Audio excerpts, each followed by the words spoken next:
नमस्कार, कलाम एकेडमी के YouTube channel पर आप सभी का हार्दिक स्वागत है, अभिनंदन है, खैर मकदम है साथियों। मैं हूं विवेक। आज की इस बेहद महत्वपूर्ण कक्षा में हम मनोविज्ञान के कुछ अन्य सिद्धांतों के ऊपर, कुछ अन्य कॉन्सेप्ट्स के ऊपर चर्चा करेंगे जो आपकी रीट की परीक्षा के लिए बहुत महत्वपूर्ण है। यदि पिछली रीट की एग्जाम की बात करूं तो ऐसा 2 बार हुआ है कि इन कॉन्सेप्ट्स के ऊपर सवाल पूछा गया है। सवाल कैसा? मैं 2 सिद्धांतों की जिनकी यहां पर बात करने जा रहा हूं, उसमें पहला है मनोसामाजिक विकास का सिद्धांत जिसे एरिक एरिक्सन ने दिया है, और दूसरा जिस सिद्धांत की मैं यहां पर बात करने जा रहा हूं वो है नैतिक विकास का सिद्धांत, नैतिक विकास का सिद्धांत जो लॉरेंस कोलबर्ग द्वारा दिया हुआ है। सबसे पहले हम एरिक्सन के मनोसामाजिक विकास के सिद्धांत की बात करते हैं। मनोसामाजिक विकास के सिद्धांत की बात जब एरिक्सन कहते हैं तो एरिक्सन विकास के उस बेहद महत्वपूर्ण सिद्धांत को लेकर आते हैं और कहते हैं कि विकास जो है, मनोसामाजिक विकास जो है वो उम्र भर चलता रहता है, जीवन पर्यंत चलता रहता है। और ऐसे में व्यक्ति के ऊपर समाज का जिस प्रकार से प्रभाव बनता है उससे कुछ व्यक्ति में गुण डेवलप होते हैं। यदि वो जो प्रभाव है वो नकारात्मक हो तो उससे व्यक्ति में कुछ दोष उत्पन्न होंगे।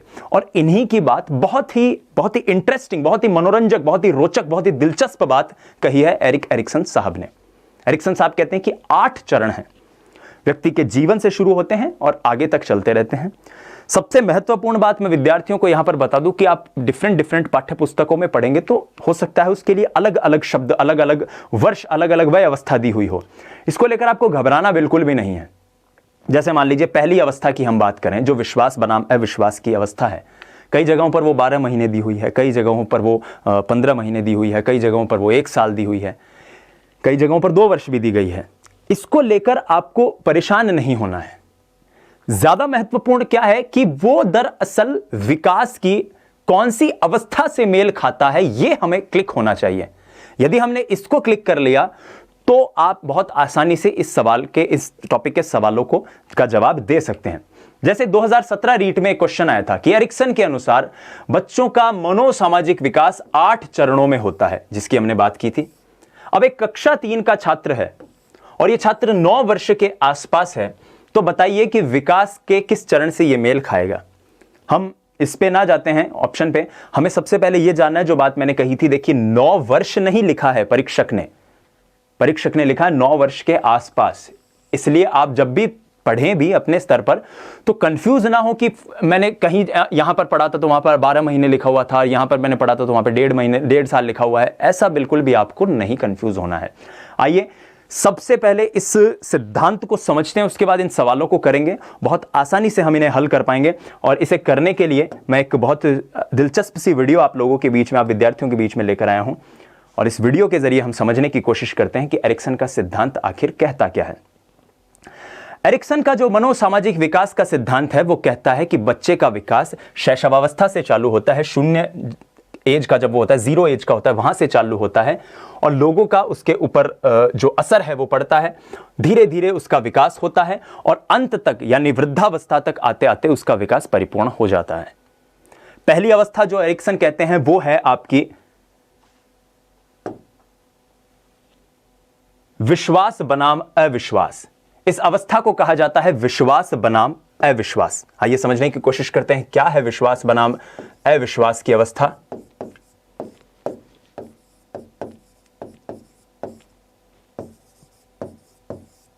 जैसे जैसे बच्चा बड़ा होता है वैसे वैसे वो समाज पर, लोगों पर विश्वास करना शुरू कर देता है।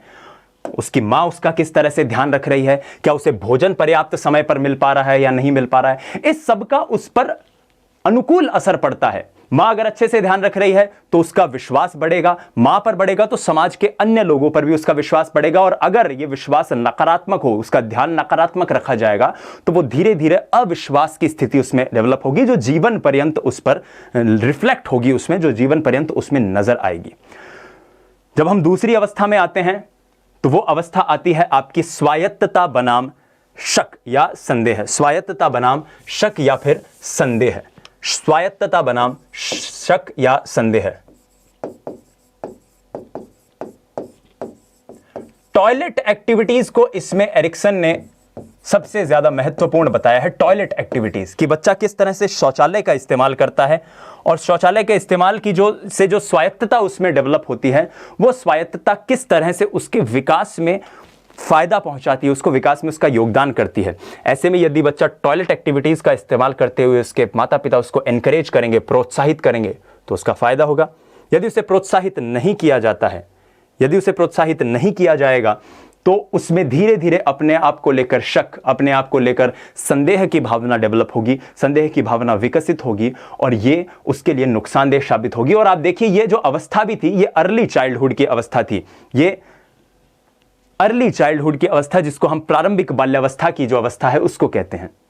यहां भी अब अगली जिस अवस्था में हम जा रहे हैं, ये अवस्था है, ये कहलाती है नेतृत्व बनाम अपराध। नेतृत्व बनाम अपराध की ये अवस्था है, नेतृत्व बनाम अपराध, और ये प्री स्कूल एज ही है।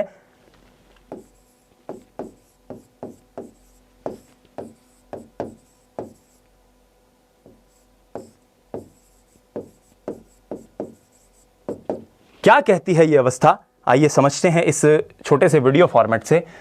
ये कहती है कि बच्चा जब 4-5 वर्ष के आसपास का होता है, यानी स्कूल जाने से पहले की अवस्था में होता है, तो वो धीरे धीरे चीजों को एक्सप्लोर करता है। ये खिलौनों से खेलने की अवस्था, याद रखिएगा। वो खिलौनों से खेलेगा, धीरे धीरे वो एक्सप्लोर करेगा, धीरे धीरे वो अपने आप से प्रश्न करेगा, क्योंकि वो जिज्ञासु प्रवृत्ति का भी है कि मैं जो कर रहा हूं वो क्या है, कैसे कर रहा हूं। और यदि इस अवस्था में माता पिता द्वारा उसे प्रोत्साहन मिलता है तो उसका विकास होगा, और यदि माता पिता उसे डिस्करेज करेंगे, उसे हतोत्साहित करेंगे, तो उसके विकास में जाहिर सी बात है कहीं पर दिक्कतें आनी शुरू हो जाएगी, और बाकी लोगों का भी इस पर पूरा पूरा असर पड़ता है। ये तीसरी अवस्था है। अब बालक जो है वो विद्यालय में जाना शुरू करता है। विद्यालय में जाएगा तो वो परिश्रम करेगा, और इस अवस्था को, इस चौथी अवस्था को परिश्रम बनाम हीन भावना की अवस्था ही कहा गया है। क्या कहा गया है? परिश्रम बनाम हीन भावना की अवस्था। मेरे ख्याल से इस वीडियो फॉर्मेट से आप चीजों को बहुत आसानी से लिंक कर पा रहे होंगे।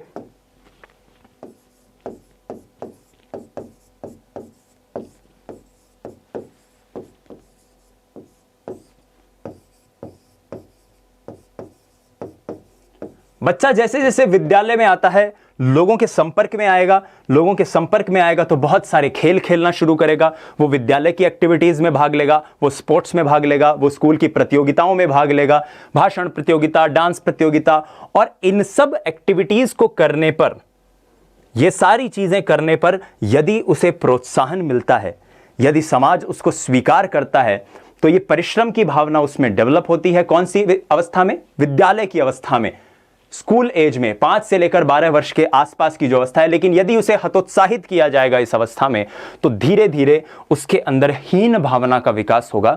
वो अपने आप को बाकी लोगों से हीन समझने लग जाएगा, इंफीरियर समझने लग जाएगा। यही परिश्रम बनाम हीनता की जो अवस्था है वो कहती है।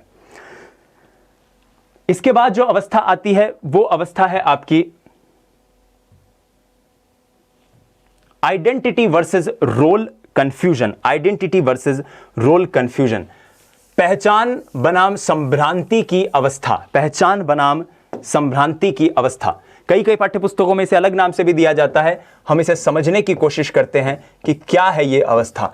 ये अवस्था इसलिए भी महत्वपूर्ण है क्योंकि एरिक्सन को जिस टर्म के कारण पूरे मनोवैज्ञानिक दुनिया में अगर जाना जाता है, तो एरिक्सन ने सबसे पहले आइडेंटिटी क्राइसिस नाम का एक शब्द दिया था। उस आइडेंटिटी क्राइसिस के कारण एरिक्सन को जाना जाता है कि पहचान को लेकर व्यक्ति में संदेह होता है। कैसे समझते हैं? जब बच्चा इस अवस्था में आता है, आप देखिए किशोरावस्था की यह अवस्था है, पहचान बनाम रोल कॉन्फ्लिक्ट, या जिसको संभ्रांति की जो अवस्था हम कहते हैं। इस अवस्था में क्या होता है? बच्चा धीरे धीरे बड़ा हो रहा होता है, और ऐसे में वो कई ऐसे सवालों से घिर जाता है जो उसे कंफ्यूज करते हैं। जैसे वो अगर अपने पिताजी के पास है तो उसे लगता है ये मेरे पिता हैं, मैं बहुत छोटा हूं। वो अपने छोटे भाई के पास जाता है तो उसे लगता है कि मेरा काम है, मेरा रोल क्या है। रोल कंफ्यूजन की यहां पर बात मैं कर रहा हूं। मेरा रोल क्या है? मैं एक बड़ा भाई हूं। जब वो विद्यालय में जाता है तो अपने शिक्षकों को देख के सोचता है कि मैं एक विद्यार्थी हूं। जब वो लोगों से मिलता है, जब वो किसी विवाह वगैरह में जाता है तो उसे लगता है मैं एक आम बच्चों जैसा एक बच्चा हूं। ऐसे में उसमें एक कॉन्फ्लिक्ट डेवलप होता है, और ये एडोलेसेंट एज की, ये किशोरावस्था की सबसे बड़ी पहचान है, जिसे एरिक्सन साहब कहते हैं। परीक्षाओं में सीधा भी पूछा जाता है कि रोल कॉन्फ्लिक्ट की जो अवस्था एरिक्सन के अनुसार कौन सी अवस्था है, और हो सकता है वो एरिक्सन को शैशवावस्था, बाल्यावस्था, उत्तर बाल्यावस्था, किशोरावस्था इससे भी जोड़ दे। हो सकता है वो इसको जोड़ दे आपके संज्ञानात्मक विकास से कि एरिक्सन के अनुसार जो पहचान का क्राइसिस है, पहचान को लेकर जो संकट है, जो दुविधा बच्चों में पाई जाती है, उसको अगर हम संज्ञानात्मक विकास के दृष्टिकोण से देखें तो हम कौन सी अवस्था कहेंगे इसको? संवेदीपेशी अवस्था, पूर्व संक्रियात्मक अवस्था, मूर्त संक्रियात्मक अवस्था, या फिर ऑपरेशनल संक्रियात्मक अवस्था, जो भी इसको हम फॉर्मल औपचारिक संक्रियात्मक अवस्था कहेंगे, क्या कहेंगे? एक और उदाहरण से इसे समझिए कि जब इस तरह की स्थिति आती है, ये जो रोल कंफ्यूजन आता है, यहां पर आइडेंटिटी क्राइसिस व्यक्ति के अंदर आती है। आइए इसे समझते हैं और वीडियो में आगे बढ़ने की कोशिश करते हैं कि कैसे ये होती है। जैसा कि मैंने कहा कि बालक में रोल को लेकर कंफ्यूजन होता है इस अवस्था में। एडल्टहुड में वो देखता है कि मैं एक दोस्त भी हूं, मैं एक विद्यार्थी हूं, मैं एक नागरिक हूं। ऐसे में दरअसल मेरी वास्तविक पहचान क्या है? यदि इस वक्त उसको उसकी वास्तविक पहचान के प्रति अगर प्रोत्साहन मिले, उसे कोई बताया जाए कि तुम ये सब हो और तुम हो, तो शायद कुछ भी नहीं, एक सरल उदाहरण से कह रहा हूं, तो उसका विकास होगा। और यदि उस वक्त उसे डिस्करेज किया जाए, वो जब इस तरह की अवस्था में है, तो हो सकता है नुकसान हो। और इसी अवस्था में बच्चा रोल मॉडल भी बनाता है। कोई महात्मा गांधी से प्रेरित होगा, कोई स्वामी विवेकानंद से प्रेरित होगा। जब बच्चा इस अवस्था से जाता है, जब बच्चा इस अवस्था से गुजरता है, तो वो अर्ली एडल्टहुड की तरफ बढ़ रहा होता है। और यहां पर जो अवस्था आती है, उसका नाम होता है अंतरंगता बनाम अलगाववाद। अंतरंगता बनाम अलगाववाद, माफ कीजिएगा, अंतरंगता बनाम अलगाववाद।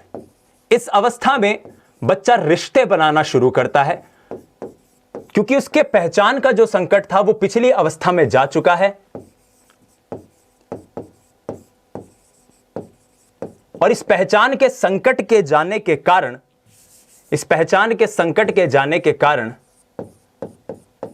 वो समाज से बेहतर ढंग से जुड़ता है।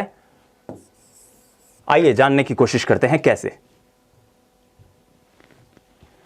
पहचान का संकट जा चुका है अर्ली एडल्टहुड में, यानी 20 से 40 वर्ष के आसपास की अवस्था में वो प्रवेश कर चुका है। कई जगहों पर इसमें थोड़ा सा आपको चेंजेस भी मिल सकते हैं। वो अपने आप को जानता है, इसलिए वो बाकी लोगों के साथ एक अच्छे, बेहतरीन, कुशल संबंध बनाने की कोशिश करता है, इंटीमेट रिलेशनशिप स्थापित करने की कोशिश करता है। इस अवस्था में यदि उसका बेनिफिट मिले, यदि इस अवस्था में वो अच्छे से कर पाएगा, इन सब चीज़ों को अच्छे से रिश्ते बना पाएगा, तो उसे प्रोत्साहन मिलेगा, उसका विकास और बेहतर तरीके से होगा। यदि ऐसा नहीं होता है तो उसमें एक संकट आएगा, अलगाव की स्थिति आएगी, अकेलापन आएगा। अकेलापन उसका एक दोष है। अगली अवस्था की हम बात करते हैं। अगली अवस्था कहती है generosity versus stagnation. Generosity versus stagnation, और इसे हिंदी में अगर हम कहें तो हम इसे कह सकते हैं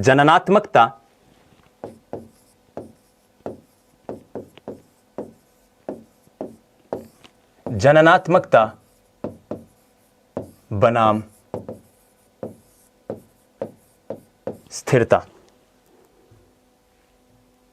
खासियत क्या है इस अवस्था की? आप प्रौढ़ हो चुके हो, आपका एक परिवार है, घर परिवार, गाड़ी, सारी ही चीज़ें आपके पास हैं, आप आराम से अपना एक जीवन जी रहे हो। जब आप बच्चों को देखते हो अपने इर्द गिर्द, जब आप दूसरी पीढ़ी को देखते हो, तो आप सवाल करते हो अपने आप से कि मैं अगली पीढ़ी के लिए क्या छोड़ के जा रहा हूं। और अगर आपको आपका मन सकारात्मक उत्तर देता है तो बहुत अच्छे से चीज़ें चलती है, और अगर ऐसा नहीं हो तो आपके अंदर एक तरह की स्थिरता आने लग जाती है। जीवन को लेकर एक नैराश्य का भाव यहां पर डेवलप होना शुरू हो जाता है, जो भविष्य में भी अगली जो अवस्था है उसमें भी देखने को मिलता है। अगली अवस्था की हम बात करते हैं जो कहती है ego integrity versus despair. Hindi में बात करें तो कहेंगे संपूर्णता बनाम निराशा का भाव। संपूर्णता बनाम निराशा का भाव, यह वृद्धावस्था से जुड़ा हुआ है, या फिर हम इसे लेटर एडल्टहुड के से भी जोड़ के देख सकते हैं, उत्तर प्रौढ़ावस्था से भी जोड़ के देख सकते हैं। और क्या है ये? संपूर्णता बनाम निराशा का भाव। आपने दरअसल घरों में दादाजी को अक्सर इस तरह की एक्टिविटीज करते हुए देखा होगा कि वो अपने पोते पोतियों को बिठा लेते हैं पास में और उन्हें कहानियां सुनाने लग जाते हैं कि मैं जद हा जड़ा इया होया करतो हो और 1970 में इया होतो हो। ये जो चीजें हैं ये बताती है कि आप जब पीछे मुड़ के देख रहे हो तो अपने आप को कितना सफल महसूस करते हो। अगर ये पॉजिटिव है, अगर ये सकारात्मक है, प्रोत्साहन है, तो बेहतर है। अगर ऐसा नहीं होता है तो फिर आप में एक नैराश्य का, एक निराशा का भाव उत्पन्न होता है, और यही बात एरिक एरिक्सन साहब अपने इस उदाहरण में कहते हैं। आइए, मेरे ख्याल से इन 8 अवस्थाओं को हमने बहुत तर्कना से, बहुत तर्कपूर्ण तरीके से समझने की कोशिश की। बार बार जब इसे समझेंगे तो आपको रिकॉल हो जाएंगी। अब फिर से उस सवाल पर आते हैं कि एरिक्सन कहते हैं कि बच्चों का मनोसामाजिक विकास जिन 8 चरण में होता है, उनमें से 9 साल के आसपास विकास के किस चरण से मेल खाता है। पहले ऑप्शन पे आते हैं, शर्मिंदगी बनाम संदेह के मुकाबले स्वायत्तता। और हम जानते हैं टॉयलेट एक्टिविटीज से हमने इसे समझने की कोशिश की थी कि ये दूसरी अवस्था थी। विश्वास बनाम अविश्वास के बाद जब दूसरी अवस्था आती है, जब बच्चा अर्ली चाइल्डहुड में आता है, प्रवेश करता है, तब ये अवस्था आती है। इसलिए ये प्रश्न तो का ये ऑप्शन तो गलत हो जाएगा। नेतृत्व बनाम अपराध, इनिशिएटिव वर्सेस गिल्ट, पहल करना किसी भी चीज की, और अगर उस पहल में थोड़ी सी दिक्कत आ जाए तो बच्चे में अपराध का बोध डेवलप होने लग जाता है। यह अवस्था हमने देखी थी कि जब पूर्व शाला अवस्था थी, जब बच्चा धीरे धीरे खिलौनों से खेलने लग जाता है, खिलौनों की आयु में यह अवस्था आती है, और खिलौनों से खेलने की इस स्थिति में, इस अवस्था में बच्चे के अंदर नेतृत्व लेने की क्षमता आती है, और यदि ऐसा ना हो तो दिक्कत होती है। पूछा मुझसे 9 साल के आसपास के बच्चे का गया है, यह बात मैं पूर्व शाला अवस्था की बात कर रहा हूं, तो यह भी गलत हो जाएगा।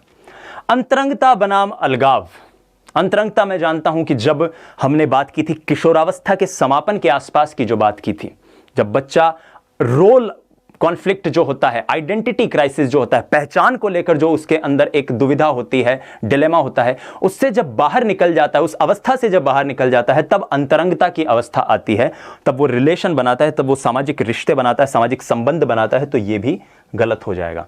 लेकिन मैंने पढ़ा था, हमने अभी अभी देखा कि जब बच्चा विद्यालय अवस्था में आता है, जब बच्चा शाला अवस्था में आता है, तब वो शाला में कुछ ऐसी एक्टिविटीज करता है जिनमें अगर उसको प्रोत्साहित किया जाए, जैसे वो किसी डिबेट कंपटीशन में भाग ले रहा है, वो किसी स्पोर्ट्स के कंपटीशन में भाग ले रहा है, वो स्कूल में अव्वल आ रहा है, इन सब चीज़ों में यदि उसको प्रोत्साहित किया जाए तो उसका विकास होगा, और यदि ऐसा ना हो तो उसमें हीन भावना का संचार होगा। तो मेरा बी ऑप्शन जो है वो करेक्ट हो जाएगा।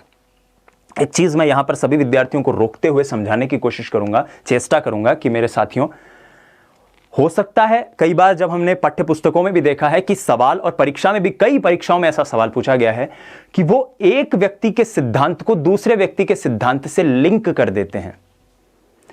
इसे ना देकर यदि वो ऐसा कह देते परीक्षक कि बताइए परिश्रम बनाम हीनता, एरिक्सन के सिद्धांत की जो अवस्था है वो व्यक्ति के शारीरिक विकास या गामक विकास की कौन सी अवस्था से मेल खाता है।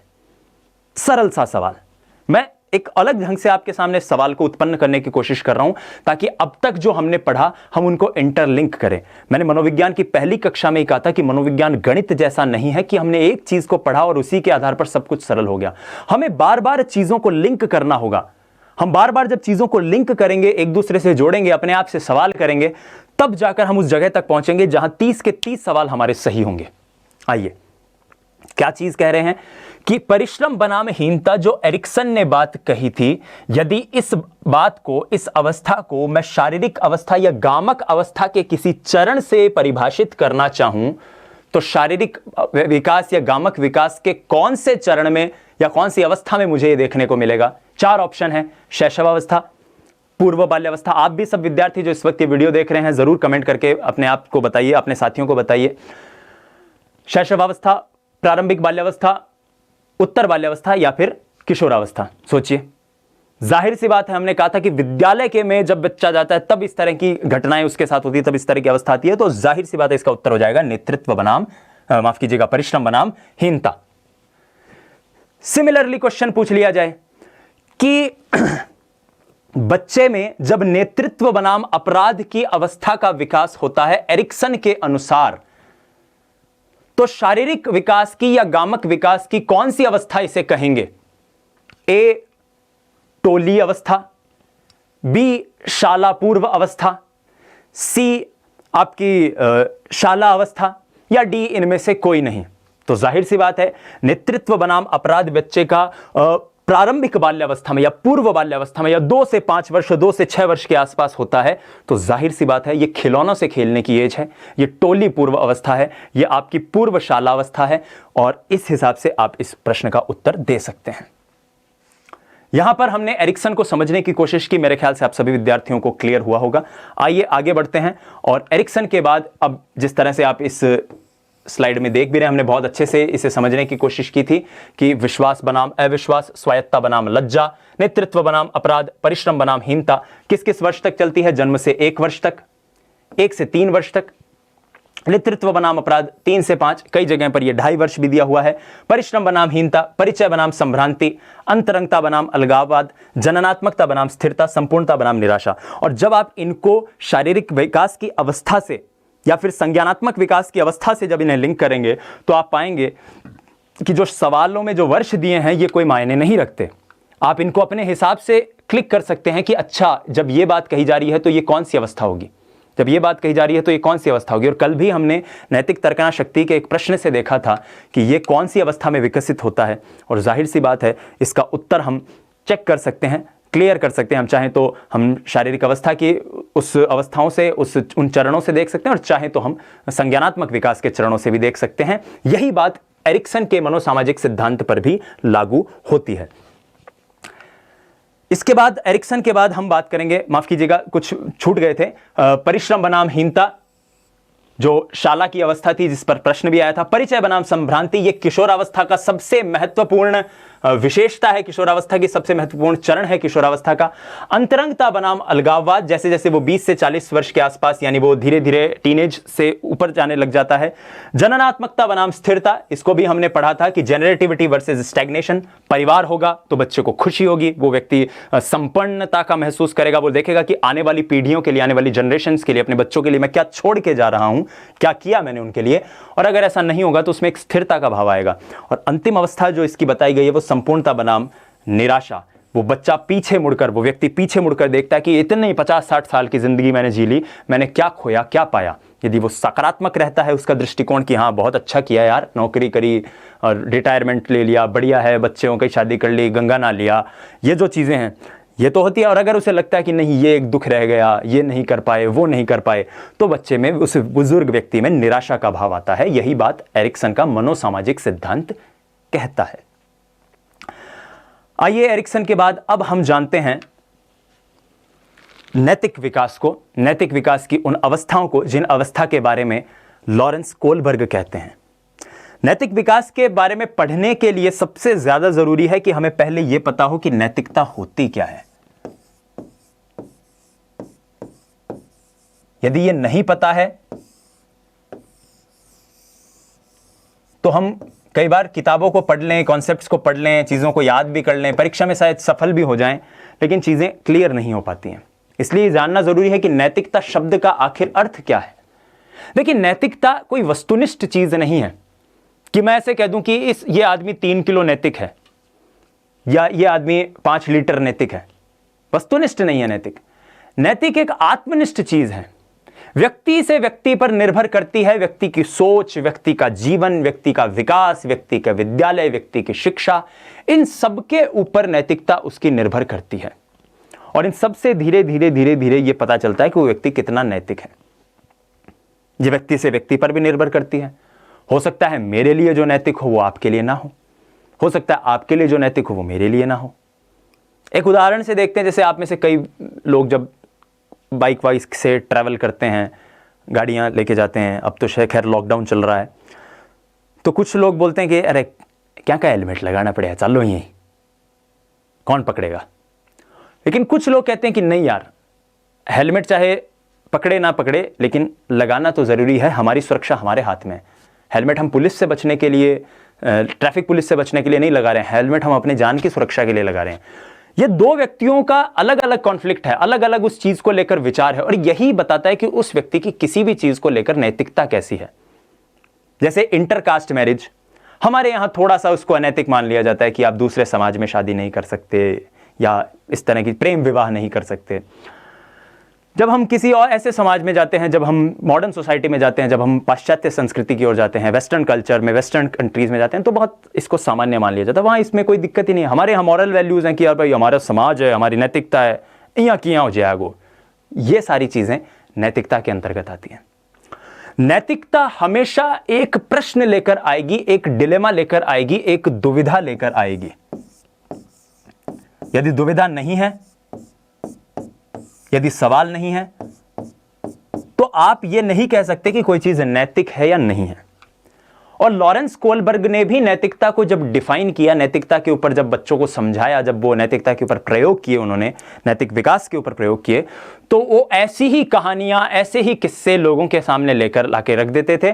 और उस दुविधा के जरिए जैसे जैसे व्यक्ति का रिस्पॉन्स होता था, जैसे जैसे व्यक्ति का उसको लेकर उत्तर होता था, उसके जरिए लॉरेंस कोलबर्ग ये समझते थे कि वो उस व्यक्ति का नैतिक विकास कैसा है। आइए नैतिकता और उसके जुड़ी हुई दुविधा को हम समझने की कोशिश करते हैं। उससे पहले इस सवाल को देखते हैं। सवाल क्या कह रहा है कि 9 वर्ष के बालक की नैतिक तर्कना आधारित होती है किस चीज पर? फिर से मैं कह रहा हूं, वर्ष को ना समझिए, अवस्था को समझने की कोशिश कीजिए कि 9 वर्ष का बालक यानी कौन सी अवस्था की बात हो रही है। किसी कार्य के भौतिक परिणाम उसकी अच्छाई या बुराई को निर्धारित करते हैं, नंबर 1। कोई कार्य सही होना इस बात पर निर्भर करता है कि उससे व्यक्ति की अपनी आवश्यकताओं की पूर्ति होती है या नहीं, 2। नियमों का पालन करने के बदले में कुछ लाभ भी मिलना चाहिए, नंबर 3। सही कार्य वो है जो उस व्यक्ति द्वारा किया जाए जो अन्य व्यक्तियों को अपने व्यवहार से प्रभावित करता है, 4। आइए समझने की कोशिश करते हैं कि 9 वर्ष के बालक की नैतिक तर्कना किस चीज पर आधारित होती है, फिर इस उत्तर पर चलेंगे। एक और वीडियो जो हम आप लोगों के लिए लेकर आए हैं, इस वीडियो के जरिए समझने की कोशिश करेंगे। आइए, लॉरेंस कोलबर्ग कहते हैं कि नैतिक विकास दरअसल 3 चरणों से होता है और उस हर चरण में 2 अवस्थाएं होती हैं। 3 चरण, 2 अवस्थाएं, प्राक रूढ़िगत, रूढ़िगत, उत्तर रूढ़िगत। और उसमें अवस्थाएं क्या है आपकी? दंड एवं आज्ञाकारिता, साधनात्मक सापेक्षवाद, उत्तम लड़का, अच्छी लड़की, सामाजिकता, सामाजिक अनुबंध या फिर नीति परक सिद्धांत। ये सारे वो 6 अवस्थाएं हैं जो उन हर एक चरण के अंदर 2-2 होती हैं। एक उदाहरण के तौर पर उन्होंने बताया कि एक छोटे बच्चे को स्कूल के अंदर कुछ बच्चे पीट रहे थे और बहुत सारे जो विद्यार्थी थे वो उस दृश्य को देख रहे थे। कुछ शिक्षक भी देख रहे थे, कुछ विद्यार्थी भी देख रहे थे। अब हर विद्यार्थी अपनी नैतिकता के आधार पर इसको परिभाषित करेगा। सबसे पहले जो पहली अवस्था थी जिसको हम दंड एवं आज्ञाकारिता की अवस्था कहते हैं, उस अवस्था का बच्चा इसे कैसे परिभाषित करेगा, आइए देखते हैं। पहली अवस्था में बच्चे की नैतिकता इस बात पर निर्भर कर रही होती है कि जो मैं काम कर रहा हूं उसका मुझे दंड तो नहीं मिलेगा। यानी कह सकते हैं कि इस अवस्था में किसी भी बालक की जो नैतिकता है वो इस बात पर निर्भर करती है कि इस काम के परिणाम अच्छे होंगे या बुरे होंगे। उसके लिए भौतिक परिणाम या भाई मैंने मदद करी तो मुझे पिटाई हुई या नहीं हुई। तो पहली अवस्था में जब हम आते हैं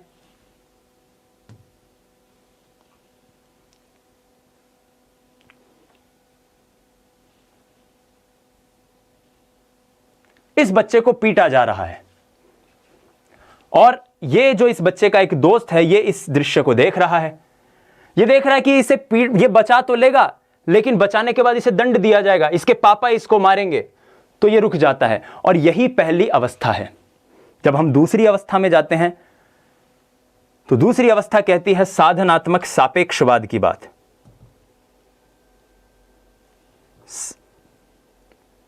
साधनात्मक सापेक्षवाद का मतलब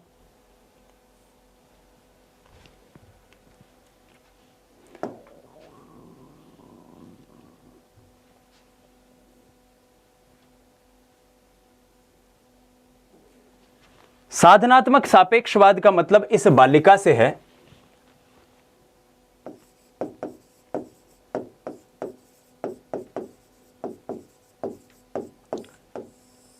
कि वो जो कार्य करेगी उस कार्य से इस बालिका का कितना फायदा है। ये बालिका इस बच्चे को बचाने से पहले सोच रही है कि मैं इसको बचाती हूं अगर, तो भविष्य में हो सकता है अभी बचाने पर मुझे ये बच्चे लोग मुझे भी पीटने लग जाएं, लेकिन इससे क्या होगा, मुझे भविष्य में बहुत फायदा होगा। ये बच्चा मुझे कॉपियां ला के दे सकता है, ये बच्चा एग्जाम में मेरी मदद कर सकता है। कोई हमारे जैसा बालक बालिका हो तो सोचेगा कि वो टी पापा में भी हमारी मदद कराएगा। तो इस तरह की जो चीजें हैं, ये इस अवस्था की पहचान होती है, जहां पर आपकी नैतिकता इस बात पर निर्भर करती है कि उस कार्य से आपको फायदा हो रहा है या फिर नहीं हो रहा है। तीसरी अवस्था में जब हम पहुंचते हैं, यानी दूसरी स्टेज, पहली दो स्टेज जो थी वो आपकी प्राक परंपरागत अवस्था थी, जब परंपराओं से पहले की अवस्था थी, जिसमें दो चरण हमने देखे। अब हम दूसरी स्टेज में आते हैं जो रूढ़िगत अवस्था है। परंपराओं से व्यक्ति किस प्रकार से प्रभावित होता है, उसकी नैतिकता किस प्रकार से प्रभावित होती है। और यहां पर जो अवस्था आती है उसको हम सरल शब्दों में अगर बात करें तो हम कह सकते हैं उत्तम लड़का या अच्छी लड़की।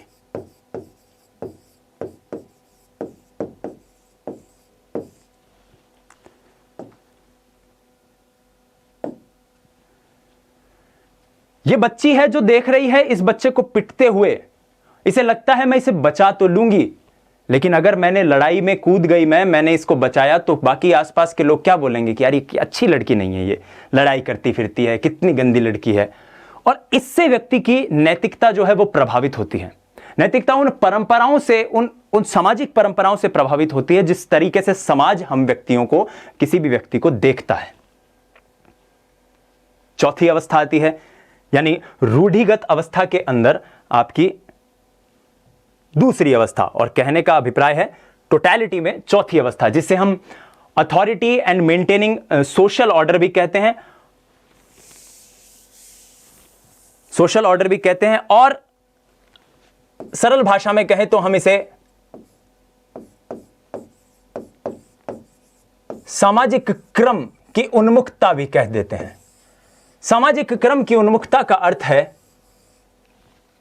कि व्यक्ति जो है वो नियम, कायदे, कानून, इनकी बात करता है, रूल्स की, रेगुलेशंस की, तौर तरीकों की बात करता है, और यह अवस्था इसी की पहचान है।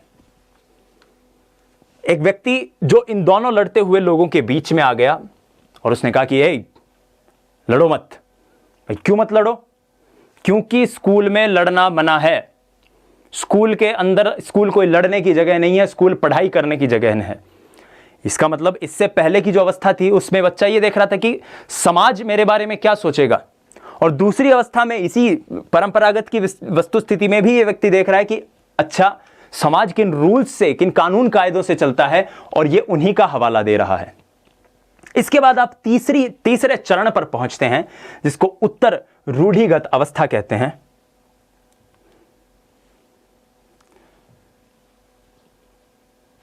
उत्तर रूढ़िगत अवस्था, यह अवस्था कहती है कि हमारा समाज जो है वो सामाजिक अनुबंध, सामाजिक कुछ कायदे कानून से बंधा हुआ है। यह समाज एक सोशल कॉन्ट्रैक्ट है,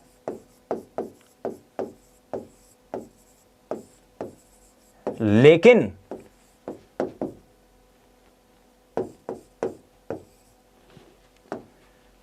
अगर किसी के फायदे के लिए नियमों को तोड़ दिया जाए तो यह गलत नहीं है। भगवान श्री कृष्ण ने भी भगवत गीता में यही बात की थी कि भाई अच्छी बात है अर्जुन, झूठ बोलो, सत्य बोलो, लेकिन अगर झूठ बोलने से किसी का जीवन बच जाए तो कोई गलत नहीं है। या झूठ बोलना अगर किसी को सबक सिखाने के लिए है, किसी को उसकी वास्तविकता बताने के लिए है, तो भी गलत नहीं है। अब यह बालिका भी बैठ के यही सोच रही है कि वो जो बच्चा पिट रहा है वहां पे, उस बच्चे को बचाना चाहिए या नहीं बचाना चाहिए। यह बालिका इस वक्त यही सोच रही है। लेकिन वो ये देखती है कि यह बात सही है, स्कूल के अंदर मारना पीटना गलत है, स्कूल के अंदर लड़ाई नहीं होनी चाहिए।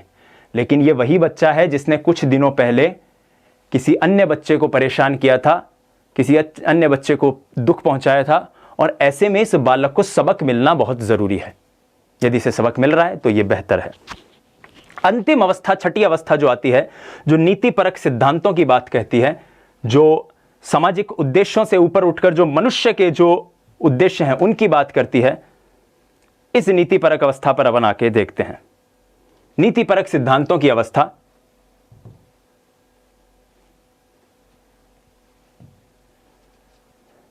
नीतिपरक सिद्धांत।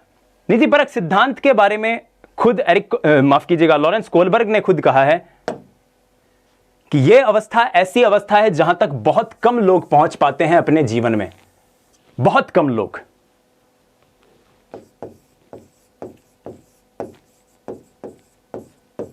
बहुत कम लोग इस जगह तक पहुंच पाते हैं। जैसे आप इस उदाहरण में एक प्रिंसिपल को देख सकते हैं, जो प्रिंसिपल वहां पर गए और उन्होंने सब बच्चों को बुलाकर बिठाया और बिठाकर कहा कि ये तुम क्या कर रहे हो। तो सब ने अपने अपने हिसाब से कहा कि सर वो मेरा दोस्त है, उसको पीटा जा रहा है, तुमने क्यों नहीं बचाया। तो उसने कहा सर मैंने इसलिए नहीं बचाया कि मुझे डांट पड़ती, मुझे दंड मिलता, मुझे भी पनिशमेंट मिलती। किसी ने कहा सर मैंने तो कहा ही था स्कूल में लड़ाई करना गलत बात होती है, पर इन्होंने माना ही नहीं। इन्होंने शायद ये कहा होगा कि सर इसको दंड मिलना चाहिए, ये सठे साठम समाचरित। प्रिंसिपल साहब ने कहा कि वही लड़ना स्कूल के नियमों में लिखा हुआ है, इसलिए जरूरी नहीं है। लड़ना स्कूल के नहीं है, ये स्कूल के नियमों में लिखा हुआ है, इसलिए जरूरी नहीं है। लड़ना नहीं चाहिए क्योंकि ये एक अच्छे मानव को शोभा नहीं देता। ये अच्छे मानव के अच्छे गुणों की पहचान नहीं है कि वो यहां वहां लड़ता फिरे, लोगों से लड़ाई मोल लेता फिरे। ऐसे नीतिगत सिद्धांतों की बात हमारी छठी अवस्था यहां पर करती है। कहा मैंने जैसे पहले भी कहा था कि यहां तक बहुत कम लोग पहुंच पाए हैं। खुद कोलबर्ग ने कहा है कि बहुत कम लोग जा पाए हैं। ऐसे में जैसे महात्मा गांधी हुए, नेल्सन मंडेला हुए, स्वामी विवेकानंद हुए, रामकृष्ण परमहंस जैसे लोग हुए, ये लोग ऐसी अवस्था तक पहुंच पाते हैं। आइए अब समझते हैं। जैसे पहली जो प्राक रूढ़िगत अवस्था थी जिसमें ये दो बालक थे, एक बालक ने इसलिए नहीं बचाया कि इसे लगा दंड मिलेगा, और दूसरी ने इसलिए बचाने की कोशिश की कि अगर बचा लूंगी तो मेरा फायदा होगा, मुझे कॉपी किताब देखने को मिल जाएगी। यानी इस वक्त जो दंड था, जो परिणाम था, वो दूसरों पर आधारित था, उसके परिणाम पर आपकी नैतिकता आधारित थी, आपकी नैतिकता परिणाम पर आधारित थी। फिर जब दूसरे चरण में गए हमने बात करी रूढ़िगत अवस्था की, रूढ़िगत परंपराओं की जो अवस्था थी, रूढ़िगत जो सिद्धांत थे, वहां से कैसे नैतिकता आपकी प्रभावित होती है। तो पहले एक बालिका जो कहती है कि अगर मैंने लड़ाई की तो लोग मुझे गलत समझेंगे, मुझे समझेंगे ये अच्छी लड़की नहीं है। और दूसरा जो पूर्णतः सामाजिक कायदे कानूनों से ही बंधा हुआ था। पांचवी और छठी अवस्था जिसमें ये मैडम थी जिन्होंने कहा कि भाई समाज में कुछ नियम तो होते हैं, रूल्स होते हैं, रेगुलेशंस होते हैं, लेकिन अगर किसी को सबक मिल रहा है तो ज्यादा बेटर है। रूल्स को तोड़ा जा सकता है किसी के फायदे के लिए या फिर किसी और तरीके से।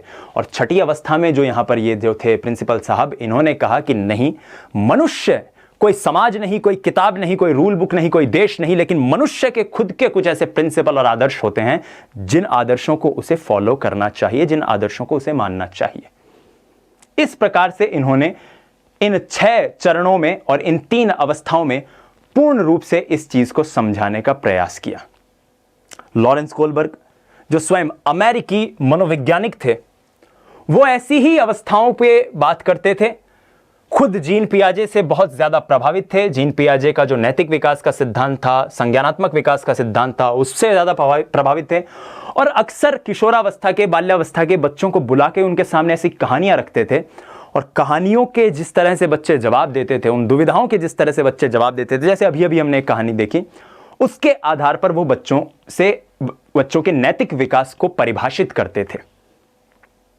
लॉरेंस कोलबर्ग का एक बहुत शानदार उदाहरण है जिसे हाइंज डिलेमा कहते हैं। हाइंज की दुविधा से जिसे समझा जा सकता है, और इस दुविधा के जरिए हम भविष्य आगे लॉरेंस कोलबर्ग के इस उदाहरण को समझेंगे। वो कहते हैं एक महिला थी जो बहुत बीमार थी, मरने वाली थी, एक दवाई से उसकी जान बच सकती थी, लेकिन एक डॉक्टर था जिसकी दुकान पर सिर्फ वैसी एक ही दवा उपलब्ध थी, और वो 10 गुना दाम में उस दवा को बेच रहा था। उस महिला के पति ने देखा कि मेरे बटुए में इतने पैसे नहीं है कि मैं उस दवा को खरीद पाऊं, मैं क्या करूं। बहुत परेशान, मर रही है पत्नी, दवा 10 गुना दाम में मिल रही है, पैसे नहीं है। और कहा भाई आधे रेट में दे दे, या मैं तुझे पैसे बाद में दे देता हूं। जब वो नहीं माना तो उस आदमी ने क्या किया, दुकान में गया और दवा चोरी कर ली। अब यहां से नैतिकता का प्रश्न, नैतिक डिलेमा, नैतिक दुविधा का प्रश्न खड़ा होता है कि क्या उसने चोरी करके सही किया? क्या उसे अपनी पत्नी को मरने देना था? वो ऐसी स्थिति में करता तो क्या करता? वो क्या पुलिस के पास चला जाता?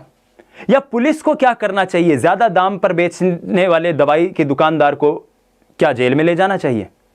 आज भी ऐसा आजकल हो रहा है ना कि सैनिटाइजर जो है वो काफ़ी ज़्यादा रेट में मिल रहा है, या इस तरह की चीज़ें जो हो रही हैं लॉकडाउन के टाइम। इसके ज़रिए इन्होंने इस बात को समझाने की कोशिश की। आइए अगली स्लाइड्स में हम नैतिक विकास को इन्हीं चीज़ों के ज़रिए समझने का प्रयास करते हैं।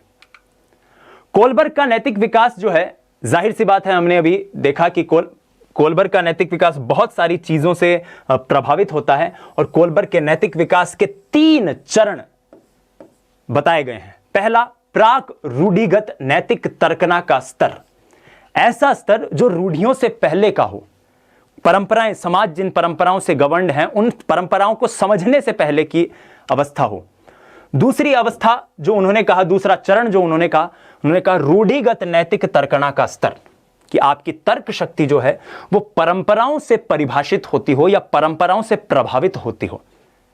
आपके मान लो समाज में कुछ चीज ऐसी चल रही है कि भाई हमारे समाज में तो इस उम्र तक आते आते बच्चों की शादी हो जानी चाहिए, तो आप भी ऐसे सोचने लग जाओ कि हाँ भाई इस उम्र तक तो ब्याह हो ही जाना चाहिए। यह रूढ़िगत नैतिक तर्कना का स्तर है। उत्तर रूढ़िगत नैतिक तर्कना का स्तर, यानी आप अपनी सामाजिक विशेषताओं को, सामाजिक जो आपकी रूढ़ियां हैं, परंपराएं हैं, उनसे भी ऊपर उठ चुके हो और एक मनुष्य के रूप में, एक आदर्श व्यक्ति के रूप में अब आप सोचने लग गए हो। उसमें हो सकता है थोड़े से आप बीच में डिलेमा आ जाए, और हो सकता है आप उसको भी पार कर जाओ। सबसे पहले बात करते हैं प्राक रूढ़िगत नैतिक तर्कना के स्तर की, level of pre conventional moral reasoning. यह ऐसी अवस्था है जिसमें व्यक्ति की नैतिकता इस बात पर निर्धारित होती है कि उस नैतिकता का भौतिक परिणाम कैसा होगा, रिजल्ट जो है वो कैसा होगा। इस अवस्था के इस चरण के 2 उप अवस्थाएं कही गई हैं। इस अवस्था की 2 उप अवस्थाएं कही गई हैं। पहली है दंड एवं आज्ञाकारिता उन्मुखता, कि बच्चा कोई भी कार्य करे तो वो ये देखे कि इस काम का दंड क्या मिलेगा। यदि इस काम का दंड मिल रहा है तब तो ठीक है, नहीं तो रहने दो। और दूसरी अवस्था इसमें आ जाती है साधनात्मक सापेक्षवादी अवस्था, जिसमें वो व्यक्ति सोचता है कि मेरे लिए क्या फायदा है, मेरे लिए क्या रिवार्ड है, मुझे क्या पुरस्कार मिलेगा, इसमें मेरा कुछ भला होगा इससे। और इसके जरिए आपकी प्राक रूढ़िगत नैतिक तर्कना का स्तर जो है, नैतिकता की जो पहली सीढ़ी है, उसको समझा जा सकता है। आइए समझने की कोशिश करते हैं। जो हमने बात करी थी हाइंस की, जिसमें एक औरत थी जो बीमार थी, उसके पति ने दवा चुरा ली। अब लॉरेंस कोलबर्ग क्या करते थे, बच्चों को बिठा लेते थे। अब जैसे इस अवस्था के बच्चों को बिठाया, 4 से 10 वर्ष की अवस्था के बच्चों को, और उनको बिठा के उनसे पूछा कि बेटा बताओ, उस आदमी को दवा चुरानी चाहिए थी या नहीं चुरानी चाहिए थी, क्या उसने दवा को चुरा कर गलत किया या सही किया। अब बच्चा इस अवस्था का है, वो जवाब देता है कि साहब पत्नी को मरने देगा अगर, दवा चुरा के सही किया। अगर उसकी पत्नी मर जाती तो कितना नुकसान होता उसको कितनी कठिनाइयां होती, कितना काम करना पड़ता उसको। और दूसरा कहता है कि भाई दवाई नहीं चुरानी चाहिए थी, दवाई चुराई तो दंड मिलेगा, पुलिस पकड़ के ले जाएगी, फांसी हो सकती है, जेल हो जाएगी। तो पहली अवस्था का पहला चरण जो है दंड एवं आज्ञाकारिता, वो ये देख रहा है कि अगर चुराई भी है तो उसमें भी नुकसान है, और अगर नहीं चुराई तो उसमें भी जो भी नुकसान, जो भी दंड उसे मिल रहे हैं, यानी भौतिक परिणाम के आधार पर यह परिभाषित हो रही है। दूसरे इसकी उप अवस्था पर आते हैं साधनात्मक सापेक्षवादी उन्मुखता, यानी यह देखना कि भाई अपने लिए क्या फायदा है इसमें। इंस्ट्रूमेंटल रिलेटिविस्ट ओरिएंटेशन जो कहता है, फिर माफ कीजिए, कोलबर्ग ने क्वेश्चन किया भाई चुरा के सही किया या गलत किया, तो दूसरा कहता है कि भाई अगर पॉजिटिव में बच्चा बात करे तो, सकारात्मक इसके पक्ष में बोले तो, कि क्या गलत किया, चुरा ली तो चुरा ली, ज्यादा से ज्यादा जेल हो गई, अरे भाई लुगाई तो बच गई, सही है कि नहीं है भाई, पत्नी तो बच गई, जीवन भर पत्नी के साथ रहेगा। और अगर कोई इसके विपक्ष में भी इस अवस्था का बच्चा बोलता है तो वो कहता है कि भाई मान ले तू जेल चला गया, और जेल चला गया, दवाई भी मान लो पुलिस ने छीन ली, अब तुम 5, 7, 8, 10 साल बाद आओगे जेल से और पत्नी मर गई तो क्या फायदा हुआ इसमें तुम्हारा। यानी दोनों स्थितियों में, चाहे वो पक्ष में कह रहा है बच्चा, चाहे विपक्ष में कह रहा है, दोनों स्थितियों में वो बच्चा ये बात कह रहा है कि इससे तुम्हारा निजी फायदा हो रहा है या नहीं, और यहां पर कह रहा है कि इससे कोई दंड मिलेगा, कोई कठिनाई मिलेगी या नहीं। यह बात आपकी प्राक रूढ़िगत नैतिक तर्कना का स्तर जो है और जो अवस्था है वो कहती है, जो कि 4 से 10 वर्ष के आसपास रहती है। आइए आगे बढ़ते हैं, बात करते हैं रूढ़िगत नैतिक तर्कना के स्तर की। यानी बालक की जो तर्क शक्ति है वो रूढ़ियों के ऊपर प्रभावित, रूढ़ियों से प्रभावित होती है, रूढ़ियों के ऊपर परिभाषित होती है। 10 के आसपास, 10 से 13 वर्ष की आयु के आसपास की ये अवस्था होती है और ये बात कहती है कि वो काम किया जाए जो समाज के नियमों के अनुकूल हो, और सही वही है जिससे दूसरों की मदद हो, और स्वयं की इमेज जो है वो सही हो। दोनों चीजें, सही वही है जिससे दूसरों की मदद हो, अगर केवल एक लेवल पर बात करें तो, और दूसरी स्थिति इसमें है कि जो समाज के नियमों के, समाज के कायदे कानून के अनुकूल हो। कैसे? दो स्थितियां इसमें आई हमारे पास, दो उप अवस्थाएं हमारे पास इसमें आई। पहली उप अवस्था क्या थी? उत्तम लड़का अच्छी लड़की की उन्मुखता। हमने उस बच्चे के उदाहरण से देखा कि उसके एक दोस्त ने कहा कि यार मैं इसे बचा तो लूंगी, लेकिन अगर मैंने इसे बचाया तो क्या होगा, मुझे लोग समझेंगे कि ये अच्छी लड़की नहीं है।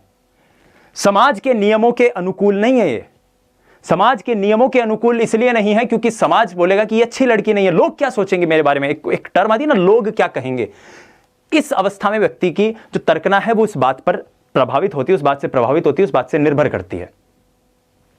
दूसरी अवस्था इसमें जब आती है तो सामाजिक क्रम संपोषित उन्मुखता। इसमें बच्चे कायदे कानून, नियम, रेगुलेशंस, रूल्स, इनकी बात करता है।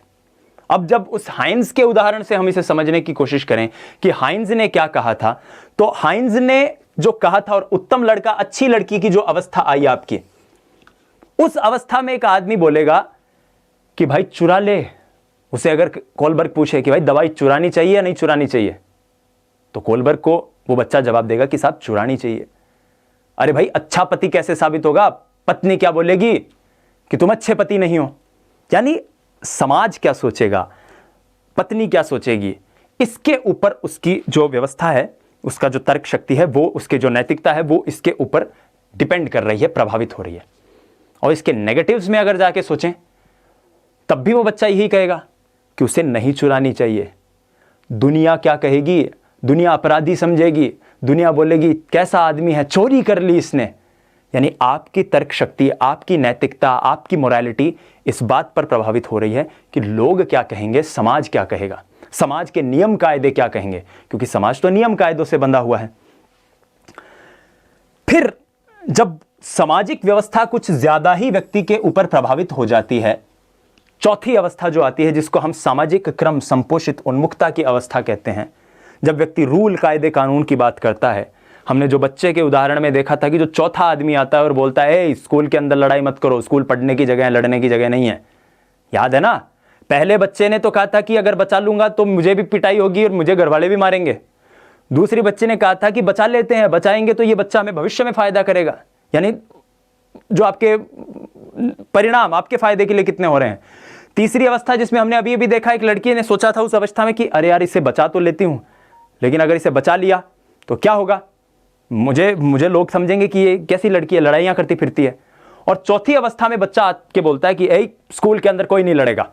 तो इस अवस्था में जब कायदे कानून से बात आती है तब व्यक्ति कैसे सोचता है। फिर कोहलबर्ग ने कुछ बच्चों को बुला के कहा कि बताओ उस व्यक्ति को दवा चुरानी चाहिए या नहीं चुरानी चाहिए। दवाई वाला जो उदाहरण था, चौथी बार पूछा, चौथे बच्चों से पूछा, चौथी अवस्था के बच्चों से पूछा जो सामाजिक नियम कायदों से बंधे हुए थे, चुरानी चाहिए या नहीं चुरानी चाहिए। तो जो पक्ष में फेवर में बोल रहे थे उन्होंने कहा बिल्कुल चुरानी चाहिए। अरे भाई पति है उसका जिम्मेदारी है, उसका कर्तव्य है, उसकी ड्यूटी है कि वो अपनी पत्नी का ध्यान रखे। क्या गलत किया उसने चुराया तो। और दूसरे जो व्यक्ति थे जिन्होंने इसके नेगेटिव में बोलना था, उन्होंने कहा कि नहीं बिल्कुल भी नहीं चुराना चाहिए। भाई कायदा कानून नाम की भी चीज होती है, समाज के कुछ नियम है, कायदे कानून, आप कानून तोड़ लोगे, बीमार है अच्छी बात है, कुछ और बात करता, ऐसे थोड़ी आप किसी के घर में चोरी करोगे जाके। तो यहां पर चौथी अवस्था इस बात से गवर्न हो रही है कि समाज किस प्रकार से आपको प्रभावित करता है या समाज क्या कहेगा। रूढ़िगत नैतिक तर्कणा का स्तर। तीसरी अवस्था और उसकी उप अवस्थाओं पर आते हैं जो कहता है उत्तर रूढ़िगत नैतिक तर्कणा का स्तर। यह कहता है कि इस अवस्था तक बहुत कम लोग पहुंच पाते हैं, बहुत कम लोग। महात्मा गांधी, नेल्सन मंडेला, ऐसे लोग इस जगह तक पहुंच पाते क्योंकि ये समाज के कायदे कानून, व्यक्ति के कायदे कानून, अपना फायदा, इन सब से ऊपर उठकर एक आदर्श स्थिति में सोचने लग जाते हैं। अब इसी अवस्था में जो पहली स्थिति आती है, जो 5वीं स्टेज जो थी हमारी, ये 6ठी स्टेज है, इससे पहले की 4 हम देख चुके हैं। तो 5वीं स्टेज में जब बात आती है तो कहते हैं सामाजिक अनुबंध की उन्मुखता, कि समाज हमारा कुछ सोशल कॉन्ट्रैक्ट से बंधा हुआ है, कुछ समाज के कुछ नियम कायदे कानून हैं। ऐसे में एक विचार यह भी आता है कि अगर नियमों को किसी व्यक्ति के फायदे के लिए तोड़ा जा रहा है तो गलत नहीं है। जैसे कृष्ण ने अर्जुन से कहा था, अर्जुन कहता है कि लोगों को मारना तो गलत है प्रभु, तब कृष्ण कहते हैं कि भाई तुम लोगों को थोड़ी मार रहा है, तू तो सत्य के लिए लड़ रहा है और सत्य के लिए सब जायज है। यह बात यहां पर कही जाती है। कोहलबर्ग ने भी यही सवाल उन लोगों से किया, बच्चों से, कि बताओ इस अवस्था में जो लोग पहुंच गए थे कि उन्हें दवा चुरानी चाहिए थी या नहीं चुरानी चाहिए थी। तो एक आदमी ने कहा कि भाई, एक जिसने पॉजिटिव सकारात्मक कहा कि भाई चुरा रहा है तो वो डर के कारण चुरा रहा है, उसका कोई डर है, उसको डर है कि उसकी पत्नी चली जाएगी इसलिए वो चुरा रहा है, और कोई रीजन नहीं, इसलिए उसको चुरा लेनी चाहिए।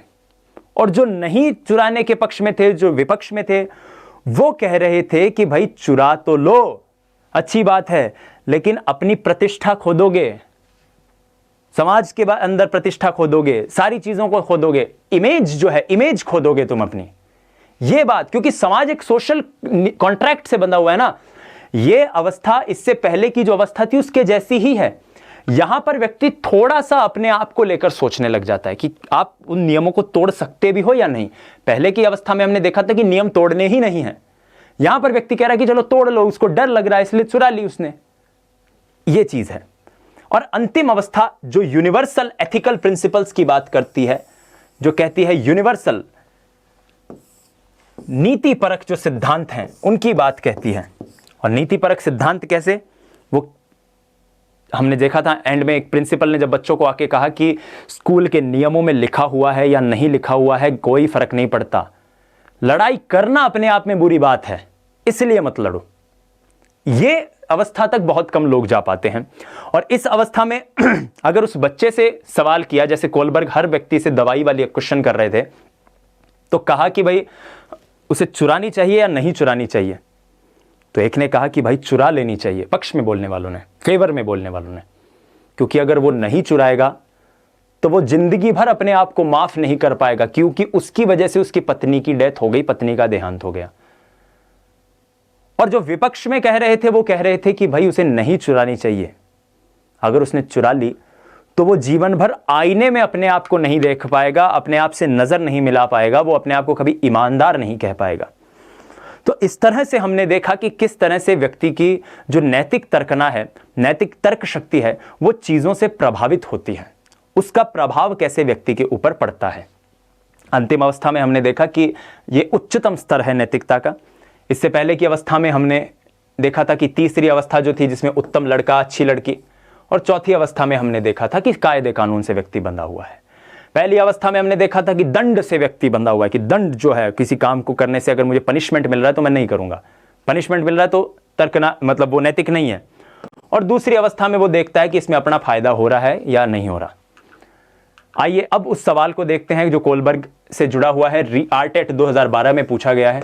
फिर से आते हैं कि 9 वर्ष के बालक की नैतिक तर्कना किस बात पर आधारित होती है, कि भौतिक परिणाम उसकी अच्छाई या बुराई को निर्धारित करते हैं। नंबर 1, कोई कार्य सही होना इस बात पर निर्भर करता है कि उससे व्यक्ति की अपनी आवश्यकता की पूर्ति होती है।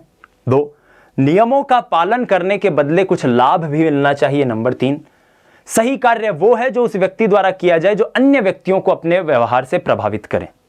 तो जाहिर सी बात है, हमने स्टार्टिंग में ही कहा था कि 9 वर्ष का बालक, यानी सबसे पहली अवस्था की यहां पर बात हो रही है। सबसे पहली जो अवस्था थी, जो दंड की बात करता है, आज्ञाकारिता की बात करता है, जो कहता है कि अगर बच्चा भी अपने पेरेंट्स की या टीचर्स की इज्जत करता है तो इसलिए करता है कि अगर मैंने होमवर्क नहीं किया तो ये मुझे पीटेंगे, इसलिए होमवर्क करता है वो बच्चा।